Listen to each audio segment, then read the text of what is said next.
So dear students, today we are going to learn about the chapter number 4, that is food safety. So see, for proper growth of the body we need carbohydrates, fats, proteins, vitamins, minerals, fibers and waters. Okay, so we get these nutrients from the food materials, for example wheat, rice, jawar, pulses, vegetables and fruits. Okay,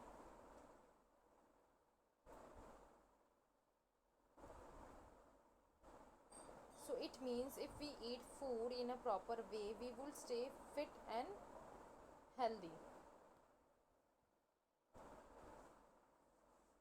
So good nutrition is a very important part of the leading healthy lifestyle. Okay, combined with physical activity, our diet can also help us to reach and maintain the healthy weight, reduce the heart risk, heart related diseases and the chronic diseases and cancer, and promote our overall health.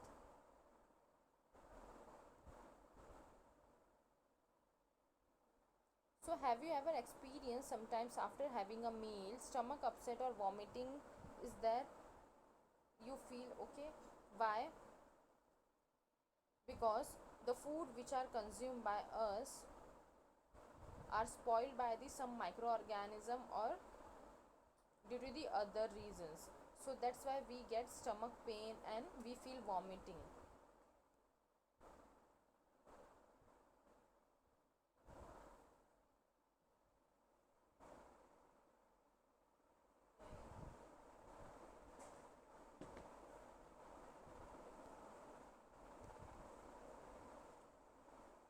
So why does that happen?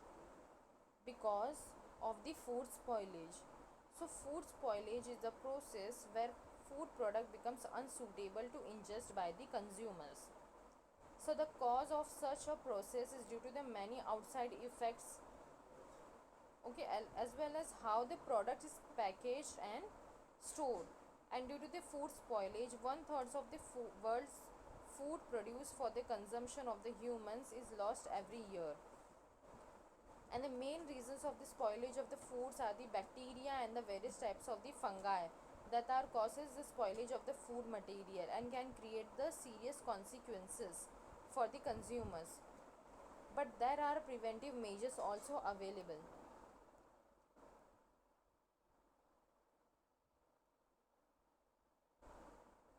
See, ground nuts and dry coconut give false smell and different taste.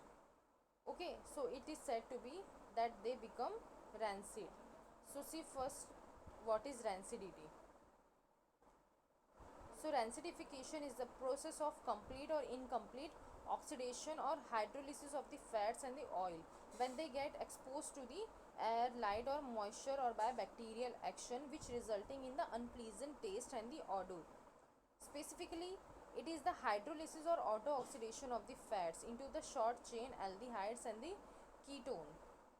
So in general term or the in simple language, rancidity refers to the spoilage of the food material in such a way that it becomes undesirable or usually unsafe for the consumption. Okay, so when people say that a food has gone bad, what they are usually talking about is they are talking about the rancidity.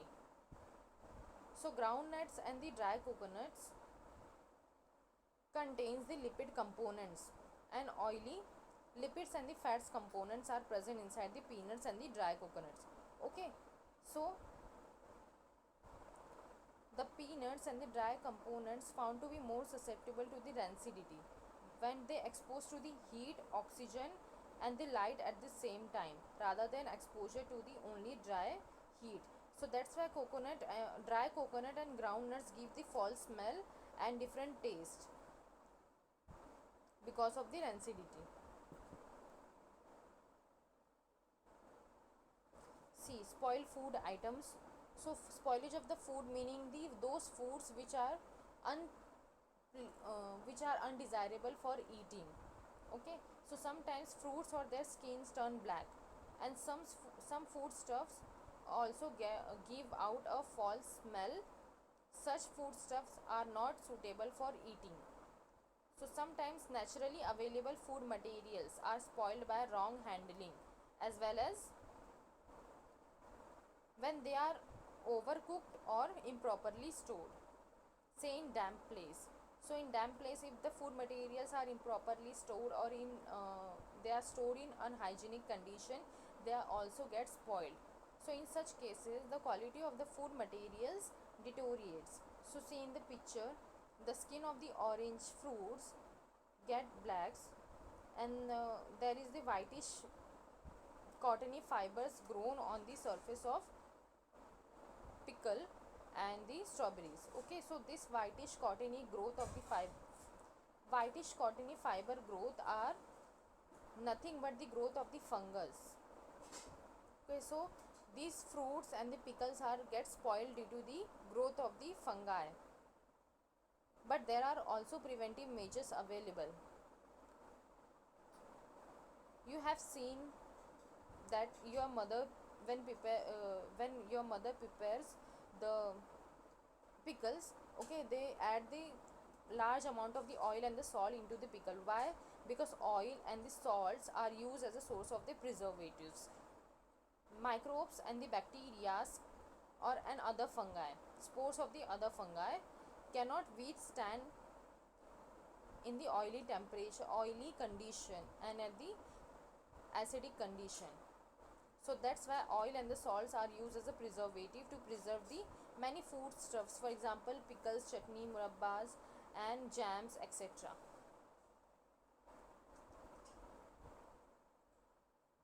So see, food also gets spoiled on the large scale, for example in the damp place, if they are improperly stored or either they are stored in the unhygienic condition. Okay, so see, storage of the fresh food, vegetables and the meat done at the low temperature or else they get rotten. So why fresh food items and the meats are stored at the low temperature?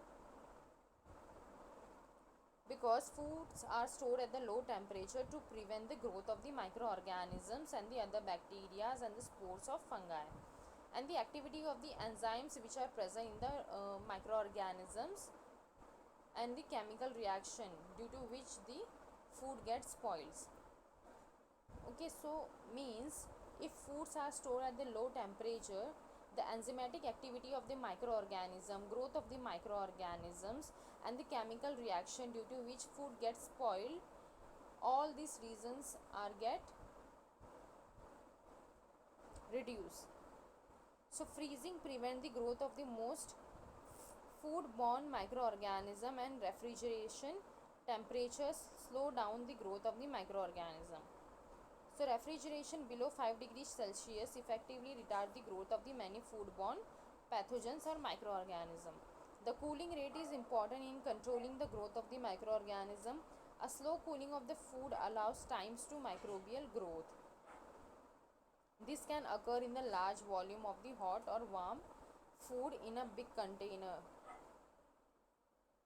So refrigerated food have limited shelf life due to the microbial growth.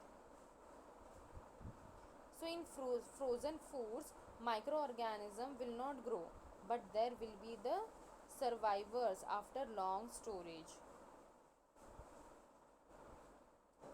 So rapid thawing of the foods is desirable to control the microbial growth. So foodstuffs, fresh food materials and the meats are stored at the low temperature because at the low temperature the growth of the harmful bacteria and microorganisms cannot take place. Now see chemical treatment and the food preservation. So I have told you that oil and the salts are used as a source of preservative to store the food materials.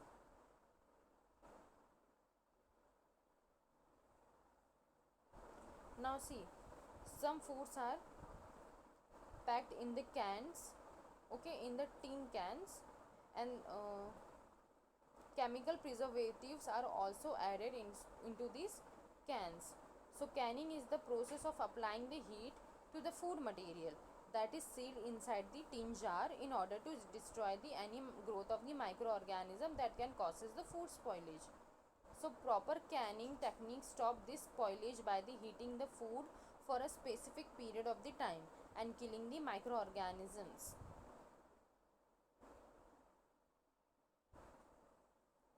So what is doing in the canning? Actually, canning is a preservation method, okay, that involves placing the food material into the tin jars or similar containers and heating them to a temperature that destroys the growth of the microorganisms and the harmful bacteria which are responsible for causing this food spoilage. And during this heating, the process air is driven out from the jar, and as it cools, a vacuum seal is formed. So this vacuum seal prevents the air from getting back into the product, bringing with it contaminating microorganisms. Okay, so this vacuum seal, due to the vacuum seal, it prevents the air from getting back into the products. Okay.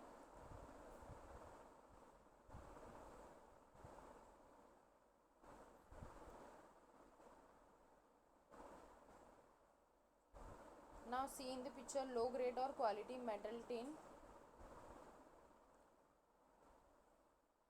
If canning is done in the during the unhygienic condition, or the tin jar which are used to store the food material are made up of the low quality metals, then also food gets spoiled.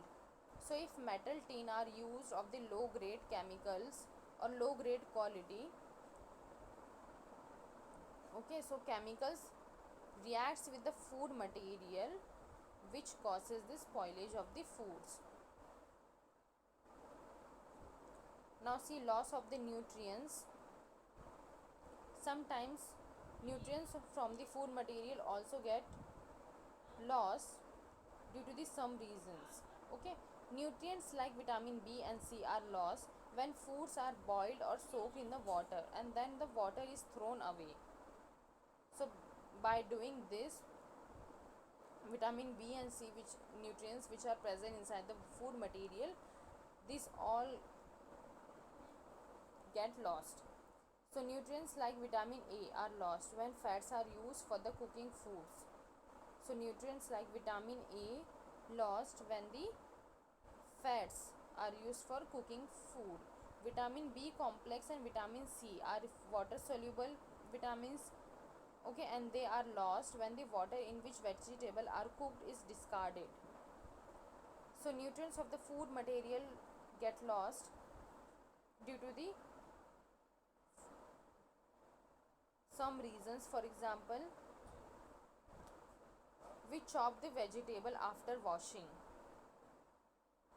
No, sorry, we wash the vegetables after chopping. So if we wash the vegetable after cutting or chopping the vegetables, so most of the minerals and the vitamins which are present inside these vegetables get lost. And undercooked food materials, if we cook the food over the time, means overcooked materials or overcooked foods, inside the overcooked foods, the amount of the minerals and the vitamins which are present in the food material get reduced, and the nutrients which are present inside the food materials also get reduced due to reheating the food materials for the several times.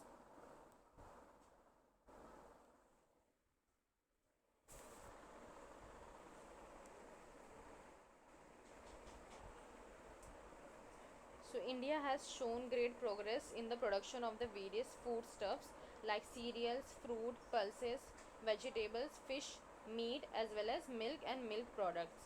So even so, many peoples in our country and all over the world face the problem of hunger. Many do not get even one meal a day. Hence, it is our duty to prevent wastage of the food material wherever it takes place. So, due to the increasing in the population, there is also increasing in the demand for the food products. So lots of the research was done to meet increasing in demand. This leads to the green revolution, white revolution and blue revolution. So what is green revolution? Green revolution means there were increase in the agriculture production. So see, in the green revolution or third agricultural revolution, it is also known as third agricultural revolution. It is a set of research technology transfer initiatives occurring between 1950s and late 1960s that increase the agricultural production worldwide.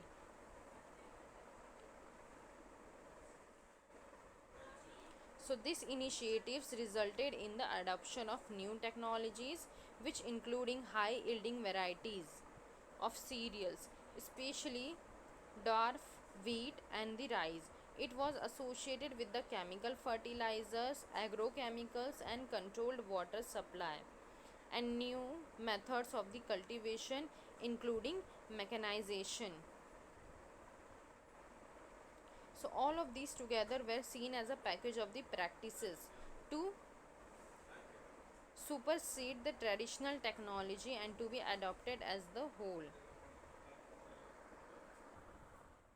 So green revolution relates to the increase in the agricultural production worldwide. Now see, white white revolution. So in white revolution there is an increase in production. So white revolution is concerned with high production of the milk. White revolution was one of the biggest dairy development movements by the Indian government in India in 1970. It was a step taken by the Indian government to develop and help the dairy industry sustain itself economically by developing a cooperative while providing employment to the poor farmers. So the white revolution helped to increase in the milk productivity and milk was now sold at the competitive market prices. This program increased the demand for the development and production of the healthy animals, use of the modern technologies in the milk production sector, and networking between various small and the large scale dairy industry. So this white revolution followed after the success of the green revolution. Okay, so white revolution follows after when the green revolution was succeed, and the aim of the white revolution was to make the India one of the largest milk producer in the world. Okay,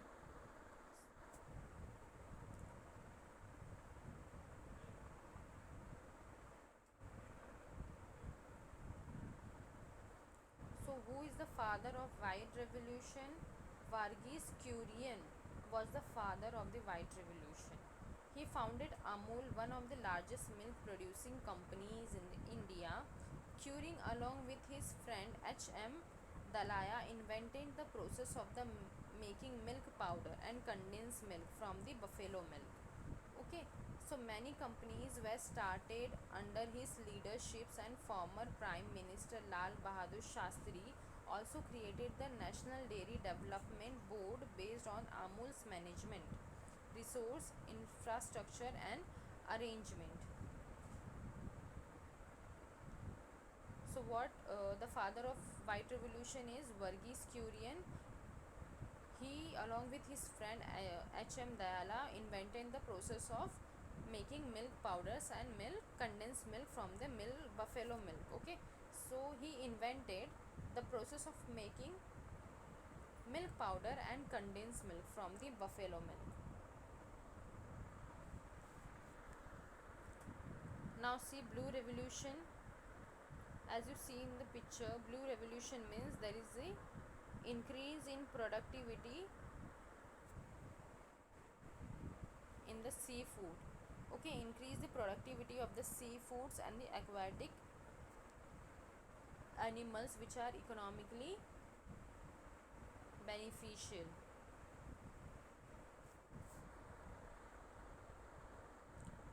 So blue revolution refers to the high production of the seafood. It refers to the time of intense growth in the worldwide aquaculture industry from the mid 1960 to present. Aquaculture industry has been growing at an average rate 99% a year. So worldwide aquaculture production has now reached 50 million tons, up from 2 millions in 1950.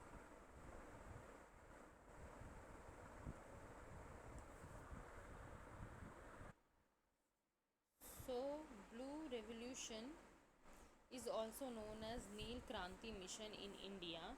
It was launched in year 1985 to 1900 during the 7th 5-year plan.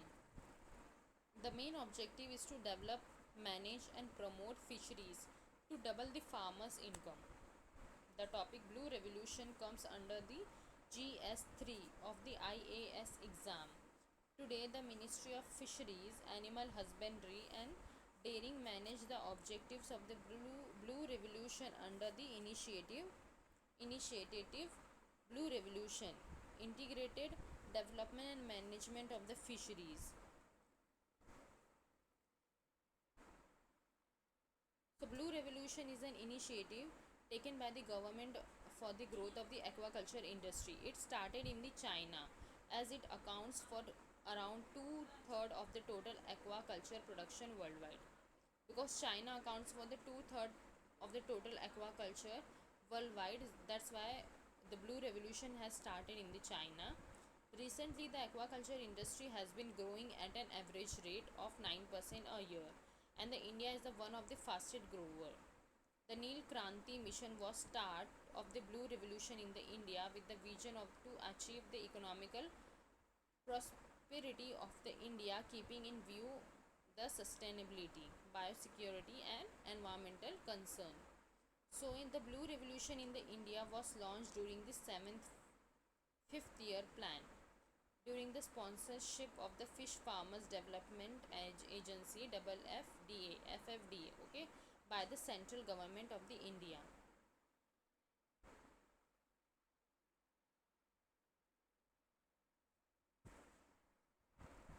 So what are the objectives of the Blue Revolution? That is Neel Kranti Mission. The Neel Kranti Mission aimed to enhance the economical condition of the India through the augmentation of the fisheries and thus contributing towards the food and nutritional security. The utilization of the water resources for the development of the fisheries was done by the Neel Kranti Mission in a sustainable manner.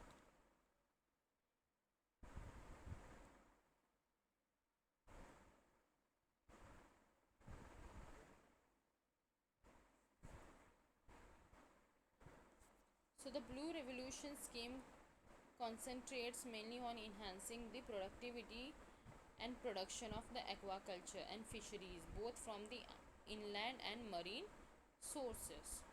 Okay.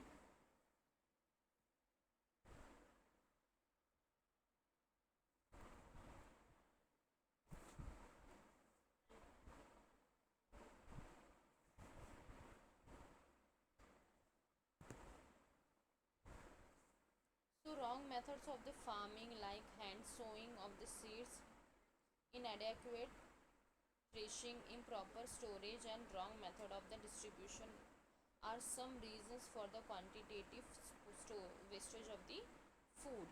Besides, much food is wasted as a result of the custom of offering and serving too much food to the guest at the traditional feast or banquets.